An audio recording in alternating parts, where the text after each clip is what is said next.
আসসালামু আলাইকুম। আইন আলোচনার ধারাবাহিক পর্বে আমি অ্যাডভোকেট শেখ আসিফ। আপনারা হয়তোবা ইতিমধ্যে অনেকেই আমাকে চেনেন। আমি নিয়মিত আইনের বিষয় নিয়ে আলোচনা করি। আমি অ্যাডভোকেট, প্র্যাকটিস করছি ঢাকা জজ কোর্টে। যে বিষয়টি নিয়ে আজকে আলোচনা করব, চেকের মামলা। আমার মতে বাংলাদেশের সবচেয়ে বেশি মামলা হচ্ছে চেকের মামলা।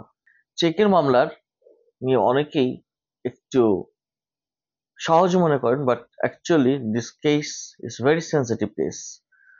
সেন্সিটিভ কোন সেন্সে? যে এই চেকের অনেক খুঁটিনাটি আছে, যে কারণে এই চেকটি হয়তোবা অ্যাপিল হওয়ার আগ পর্যন্ত খুব সোজা থাকে, বাট যখন অ্যাপিল হয় তখন বিজ্ঞ বিচারক এবং বিজ্ঞ আইনজীবীরা কিন্তু খুবই সুবিবেচনার সাথে এই চেকের প্রত্যেকটা প্রস অ্যান্ড কনস খুঁটিনাটি নজর দিয়ে থাকেন। আজকে সেই ছোট্ট একটি বিষয় নিয়ে আলোচনা করব, যে একটি চেক আমরা অনেক সময় দেখি একজন দেনাদার যখন পাওনাদার এর মধ্যে একটি চেক লেনদেন হয়, অনেক সময় উপরে পেই এর জায়গায় নাম লেখা থাকে না, তারপর ডেট লেখা থাকে না, শুধুমাত্র অ্যামাউন্ট আর সিগনেচার থাকে। এটাই বেশিরভাগ ক্ষেত্রে দেখি, ডেট এবং পে এর নাম থাকে না। আমরা আজকে ডেটের বিষয়টা নিয়ে আলোচনা করব। ডেট নিয়ে অনেকের জিজ্ঞাসা যে ডেট দেওয়া থাকলে কি হবে, না দেওয়া থাকলে কি হবে।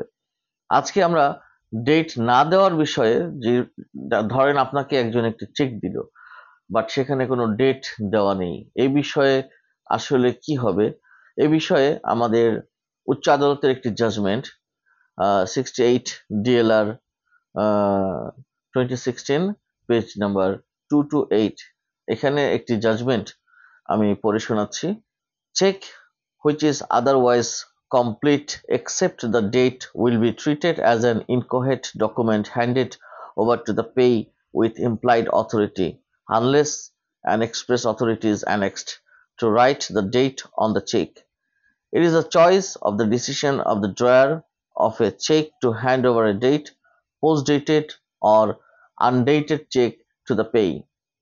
He, drawer, cannot subsequently come with the plea that an undated or post-dated check handed over to the payee. In such case, he is stopped by his own conduct called estoppels by conduct and cannot be allowed to deny his obligation only on the excuse that an undated check was given to the payee.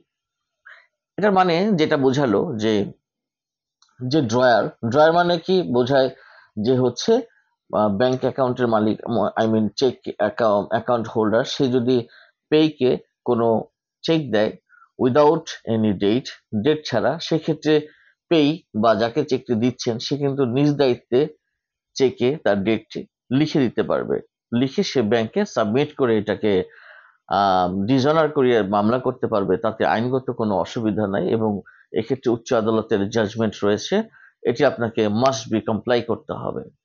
এখন এখানে আরো একটি বিষয় বলা আছে, শুধুমাত্র এই কারণে আপনি এক্সকিউজ দিতে পারবেন না কোর্টে যে আপনি এই চেকের ডেট লিখে দেন নাই, অথবা একটা post dated, I mean post dated হলে তো পোস্ট ডেটে ওই এক্সাক্ট ডেটে সে গিয়ে চেকটা ডিসঅনার করবে, বাট যদি কোনো আনডেটেড একটা চেক আপনি পে করেন এবং সে যদি নিজ দায়িত্বে ডেটটা তুলে চেকটা ডিসঅনার করে, শুধু এই মর্মে কিন্তু এই চেকটা বা এই চেকের মামলাটা কিন্তু ইনভ্যালিড হবে না।